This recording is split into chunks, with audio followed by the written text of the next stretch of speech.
Hello dear students, तो कैसे हैं आप सब। So student, welcome to the session. आज के लेक्चर में बेसिकली अपन जो स्टार्ट करने वाले हैं वो अलजेब्रा का एक इसेंशियल टॉपिक है जिसका नाम है अपने पास प्रोग्रेशन। देखो बेटा, इस चैप्टर से रिलेटेड अपने पास कॉम्पिटिटिव एग्जाम्स में क्वेश्चंस पूछे जाते हैं और जो ये चैप्टर है ये चैप्टर एनसीईआरटी में सीक्वेंस एंड सीरीज के नाम से गिवन है।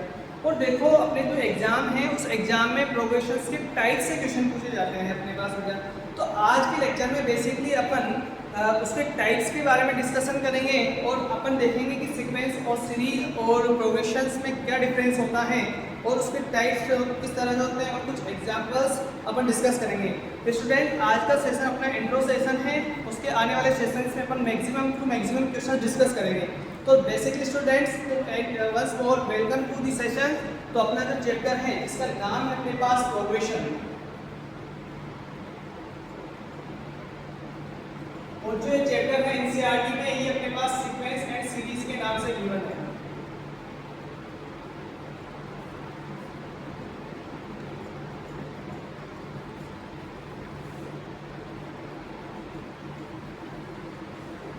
तो बेसिकली स्टूडेंट, फर्स्ट में अपने पास जो टॉपिक आता है उसका नाम है बेटा सीक्वेंस। तो देखो सीक्वेंस क्या होता है अपने पास, क्या नाम है अपने टॉपिक का, सीक्वेंस। तो देखो सीक्वेंस क्या होता है अपने पास सीक्वेंस एक तरह से नंबर्स की या टर्म्स की चेन होती है जो कोई ना कोई अपने पास स्पेसिफिक या डेफिनेट रूल से एसोसिएटेड होती है अपने पास स्टूडेंट। तो देखो अपने पास, जैसे कि मैं आपके लिए कुछ एग्जांपल्स देना चाहे अपन, तो अपने पास कुछ एग्जांपल इस प्रकार हैं कि देखो कोई सेट है अपने पास 1 3 2 1 5 7 ऐसे आगे तक वेरी कर रहा है। दूसरा जो सेट है स्टूडेंट अपने पास वो है अपने पास 2 4 6 8 10 12 आगे तक कैसे वेरी कर रहा है स्टूडेंट। तीसरा जो सेट है अपने पास स्टूडेंट्स वो अपने पास 1 3 5 7 11 13 आगे तक कैसे वेरी करता जा रहा है स्टूडेंट।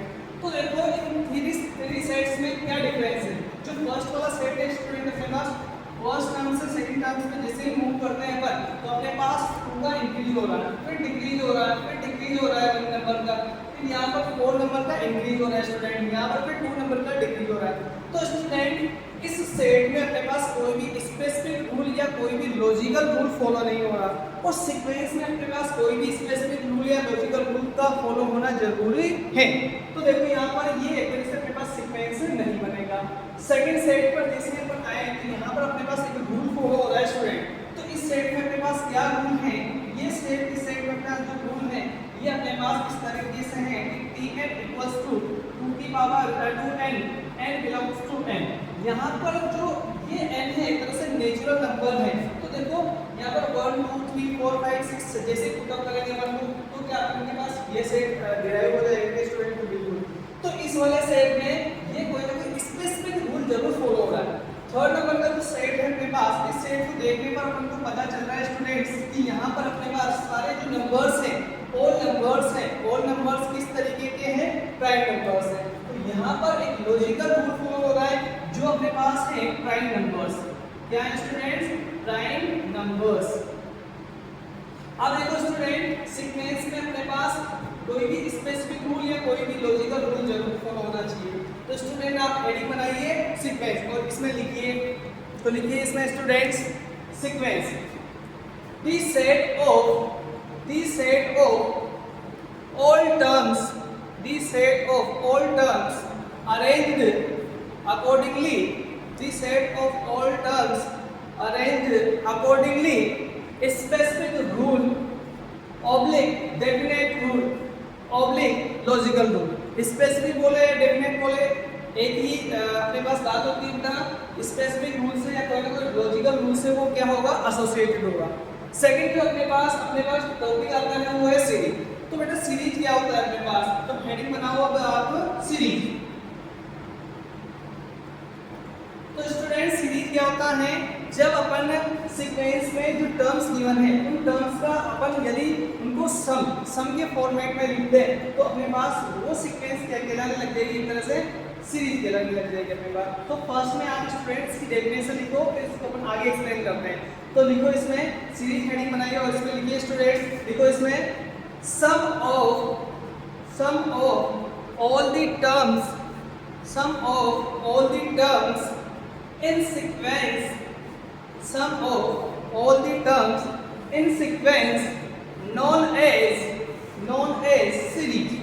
मतलब सीक्वेंस में जितनी भी टर्म्स अपने पास है उनका अगर सम के फॉर्मेशन में अपन उनको नोट डाउन कर दे तो वो सीक्वेंस अपने पास क्या कहलाने लगेगी बेटा, एक तरह से सीरीज कहलाने लग जाएगी। तो देखो स्टूडेंट, जैसे कि अपने पास कोई ये सीक्वेंस है, एग्जांपल करके इसमें लिखना है अपन को कि सीक्वेंस है अपने पास 2 4 6 8 आगे तक वेरी कर रहा है, तो ये तरीके क्या है कि अपने पास सीक्वेंस है। तो इस सीक्वेंस को सीरीज बनाने के लिए इन नंबर्स का क्या कर देंगे, इस चेन में जो नंबर्स हैं उनके बीच में किसका साइन लगा देंगे, सम का, प्लस का साइन लगा देंगे। 4 6 8 आगे तक कैसे वेरी करता जा रहा है, तो ये अपने पास क्या बन जाएगी बेटा, एक तरह से सीरीज बन जाएगी। अब देखो, जैसे कि आप इसमें अपन एक और एग्जांपल लेना चाहें तो आप एरो मार्क करके लिखो if a1 a2 a3 dash dash dash an, if a1 a2 a3 dash dash dash an is sequence फिर आगे को then series क्या होगा उसका अपने पास students a1 plus a2 plus a3 आगे ऐसे तक वेरी करता जाएगा, और ये अपने पास क्या होगा बेटा, ये अपने पास होगा सीरीज। क्या होगा बेटा, सीरीज।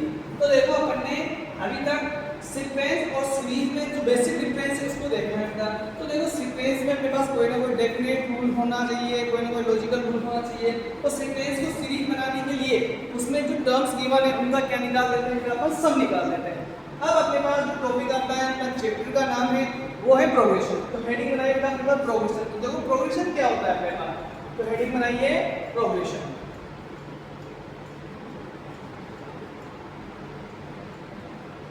तो इसका बेसिक सा इंट्रो लिखिए स्टूडेंट, इसमें लिखिए स्टूडेंट्स, टॉपिक बनाकर इसमें लिखिए a sequence and series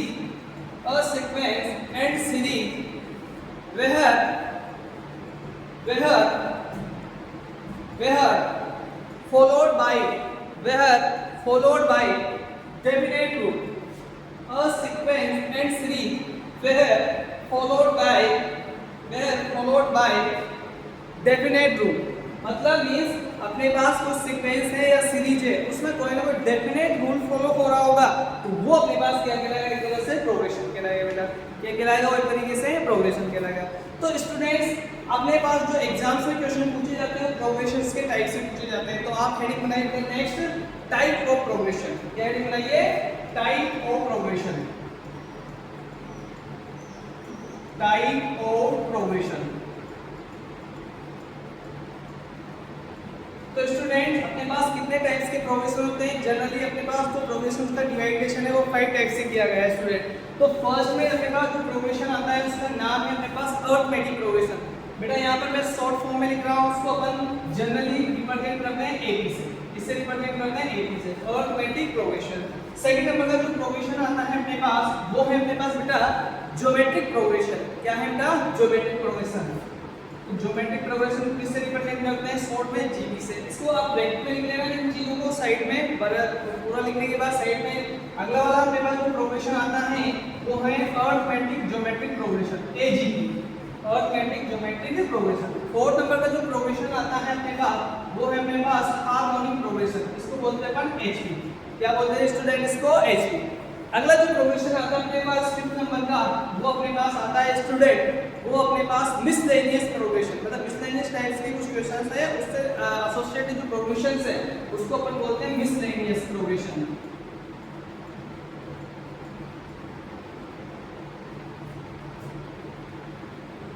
miscellaneous progression. तो देखो इनसे रिलेटेड अपने एग्जाम्स में क्वेश्चन जरूर पूछे जाते हैं। फर्स्ट टाइप का प्रोग्रेशन है उसको हेडिंग बनाइए स्टूडेंट, नंबर फर्स्ट टाइप का जो प्रोग्रेशन है अपने पास अरिथमेटिक प्रोग्रेशन। तो स्टूडेंट बेसिकली अपन इसको डिस्कस करेंगे अरिथमेटिक प्रोग्रेशन क्या है, इससे किस रिलेटेड किस तरीके से क्वेश्चंस पूछे जाते हैं, और आज के इंट्रो क्लास में अपन थोड़ा ही पढ़ पाएंगे और आगे के लेक्चर्स में आप अपन इसकी पूरी एक कंप्लीट सीरीज का डिस्कशन करेंगे स्टूडेंट। तो देखो अपने पास अरिथमेटिक प्रोग्रेशन फर्स्ट हेडिंग करेंगे,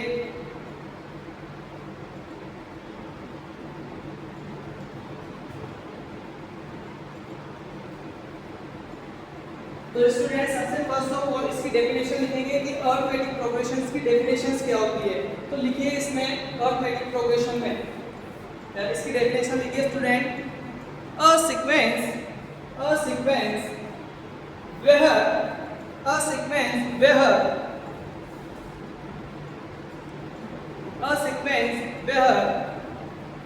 common difference between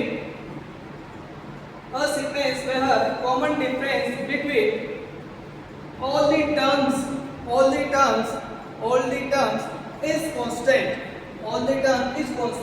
मतलब अपने पास कोई भी जो सीक्वेंस होगा उस सीक्वेंस में आने वाले जो टर्म्स हैं उन टर्म्स के बीच का जो कॉमन डिफरेंस होगा वो एक तरीके से क्या होगा, कांस्टेंट होगा, फिक्स होगा बेटा।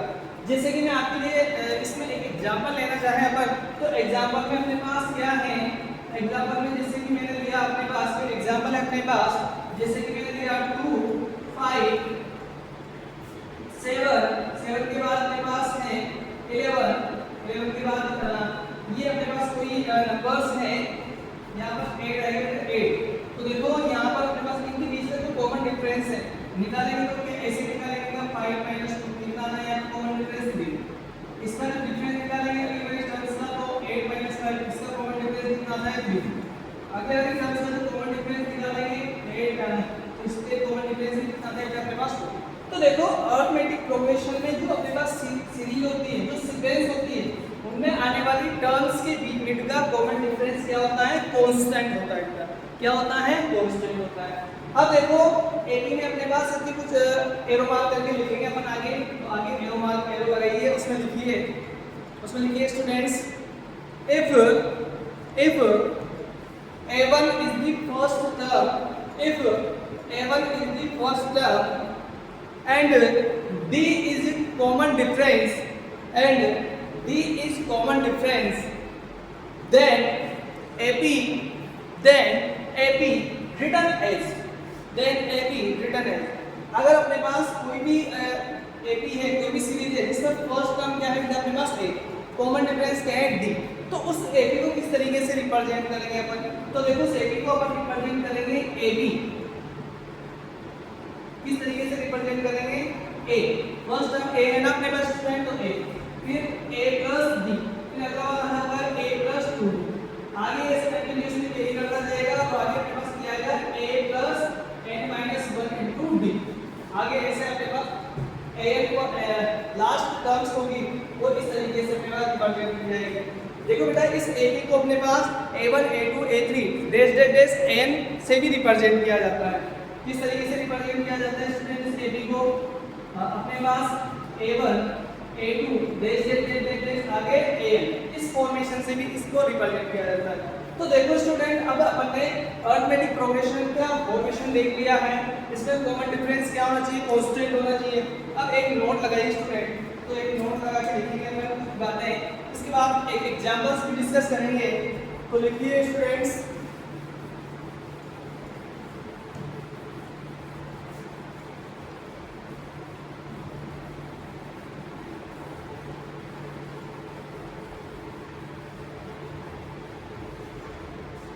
नोट लगाइए student,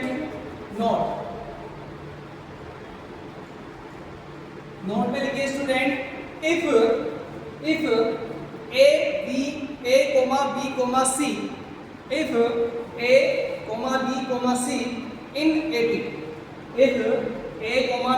c in AP, then, तो देखिए अपने पास क्या है a b c, ये 3 टर्म्स हैं कोई AP के, तो ये 3 टर्म्स हैं AP के, तो इसमें अपने पास इनको किस फॉर्मेशन में लिखा जा सकता है, तो देखो अपने पास 3 टर्म्स हैं, तो अपने पास अभी अपन इसकी डेफिनेशन लिख के कंप्लीट हुए हैं। तो देखो 3 टर्म्स हैं किसी AP में, तो इनके बीच का जो कॉमन डिफरेंस होगा वो क्या होगा अपने पास, कांस्टेंट होगा। कांस्टेंट भी होगा और वो इक्वल होगा, कांस्टेंट भी होगा और वो क्या होगा, इक्वल होगा। कांस्टेंट भी होगा और वो क्या होगा, इक्वल होगा। तो देखो स्टूडेंट अपने पास क्या है यहाँ पर, तो इनका कॉमन डिफरेंस निकालेंगे कि b माइनस a होगा इसका, और इसका कॉमन डिफरेंस क्या होगा c माइनस b। और देखो दोनों का जो कॉमन डिफरेंस है वो इक्वल भी होता है, तो इक्वल होता है जिसमें कैसे लिखेंगे अपन b minus a equals to c minus b। तो देखो अपने पास यदि किसी AP की 3 टर्म्स गिवन है तो उसमें एक रिलेशन निकल के आता है, इस माइनस b को इधर ट्रांसफर करूंगा तो इधर कितने b हो हो जाएंगे 2b और इस a को उधर ट्रांसफर करेंगे तो कितना क्या हो जाएगा a प्लस c। तो अपने पास यदि 3 टर्म्स AP में गिवन है तो मिड वाली टर्म्स का 2 टाइम्स आफ्टर 2 टर्म्स का सम के इक्वल होता है। किसके इक्वल होता है? सम के इक्वल होता है। तो देखो स्टूडेंट अब अपन बेसिकली इक्वेशंस का डिस्कस करेंगे। तो देखो अपन ने यहाँ पर ये देख लिया है कि 3 टर्म्स हैं, 3 टर्म्स में AP में गिवन है तो उसको फॉर्मेशन किस तरीके से होता है। अब एक क्वेश्चन का डिस्कशन करेंगे स्टूडेंट। तो आप एक क्वेश्चन लिखिए।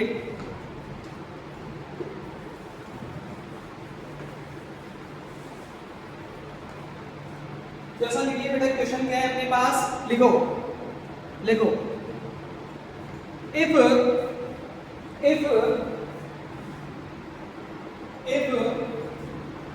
log 32 comma if log 32 comma log 3 x square minus log 3 2x minus 5 and log 3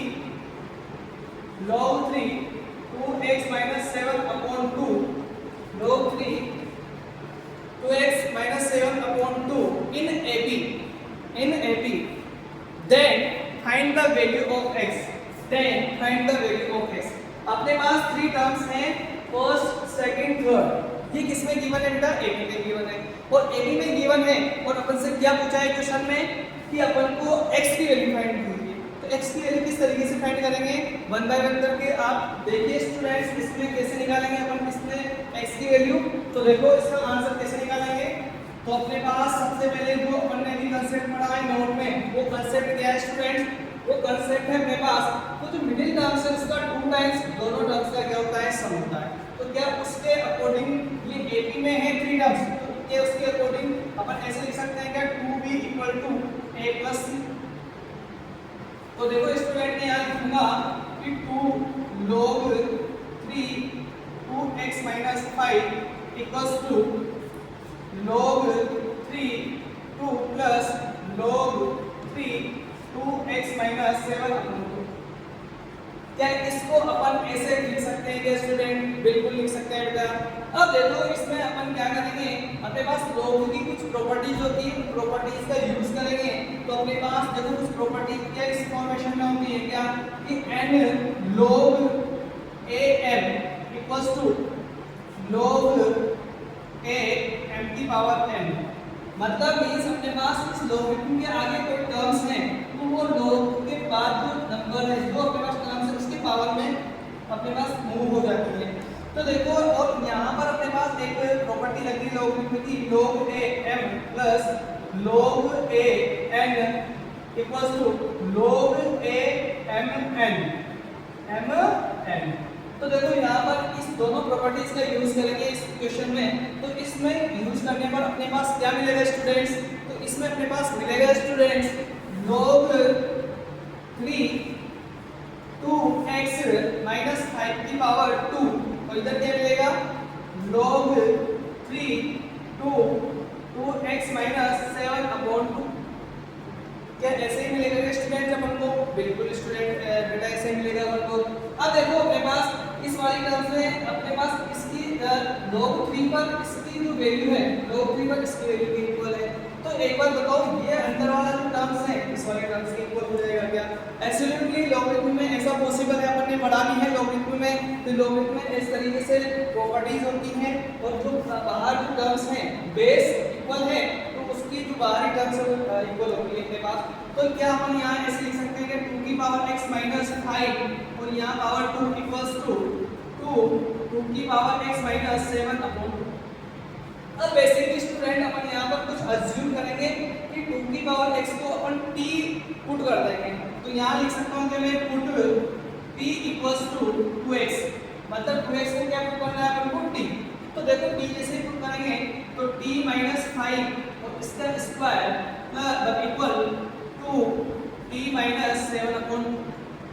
अब देखो स्टूडेंट जैसे इस ब्रैकेट को ओपन करेंगे अपन होल पावर से तो अपने पास क्या मिलेगा t square minus 10t plus 25। इधर क्या मिलेगा 2t माइनस 8। ये मिलेगा स्टूडेंट? बिल्कुल एब्सोल्युटली मिलेगा। अब देखो इन टर्म्स को जैसे इधर मूव करवाएंगे अपने पास तो क्या मिलेगा अपने पास किधर मिलेगा स्टूडेंट, क्या मिलेगा यहाँ पर टी स्क्वायर, ये किधर आएगा तो किसमें आएगा माइनस का 12t, ये किधर आएगा तो इधर किसमें हो जाएगा बेटा ये 25 और 7, 25 में 7 को ऐड करेंगे अपन तो अपने पास कितना होगा बेटा 32, कितना होगा 32 इक्वल्स में 0, क्या होगा बेटा 32 इक्वल्स में 0। अब देखो स्टूडेंट अपने पास यहाँ पर मल्टीप्लिकेशन करने पर कितना दिया है, यहाँ पर एक क्वाड्रेटिक इक्वेशन का फॉर्मेशन हुआ है। अब इस क्वाड्रेटिक इक्वेशन के फॉर्मेशन में मल्टीप्लाई करने पर तो कितना आना चाहिए 32, कितना आना चाहिए 32, और ऐड और सब्ट्रैक्ट करने पर कितना आना चाहिए बेटा, ऐड और सब्ट्रैक्ट करने पर कितना आना चाहिए अपने पास 12। तो बताओ ऐसा कोई नंबर जिसको मल्टीप्लाई करने पर तो 32 और ऐड और सब्ट्रैक्ट करने पर 12 आए, तो 8 - 3 हो जाएगा बेटा, 8 को 3 से मल्टीप्लाई करेंगे तो कितना होगा 32, 8 को 4 से मल्टीप्लाई करेंगे तो कितना होगा बेटा 32, 8 को 4 से मल्टीप्लाई करेंगे तो 32 और 8 में 4 जोड़ेंगे तो कितना होगा बेटा अपने पास 12। तो इस 12 को मैं क्या 8 और 4 के फॉर्मेट में लिख सकता हूँ क्या, तो देखिए यहाँ से स्टूडेंट क्या होगा T square minus 8 plus 4 T plus 32 equals में 0। तो बेसिकली स्टूडेंट अपने पास क्या बनेगा T square minus 8t minus 4t plus 32। अब देखो इसको आगे सॉल्व करेंगे तो अपने पास किस तरीके से इसका फॉर्मेशन आता है।